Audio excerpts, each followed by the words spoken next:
அனைவருக்கும் வணக்கம். என்று திருப்பாவை 14, 15 பார்க்கலாம்.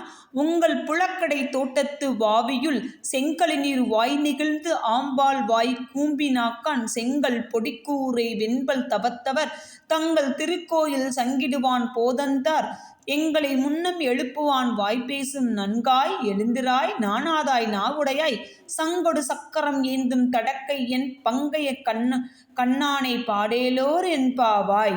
அடுத்து நாம திருப்பாவை 15. எல்லே இளங்கிளியே இன்னும் உறங்குதியோ சில்லென்று அலையே மின் நங்கை மீர் போ தருகின்றேன் வள்ளையில் உன் கட்டுரைகள் பண்டேயுள் வாயெறிதும் வள்ளிர்கள் நீங்களே நானேதான் ஆயுடுக ஒல்லை நீ போதாய் உனக்கென வேறுடையாய் எல்லோரும் போந்தாரோ போந்தார் போந்து எண்ணிக்கொள் வல்லானை கொன்றானை மாற்றாரை மாற்றளிக்க வல்லானை மாயானை பாடேலோர் என்பாவாய்.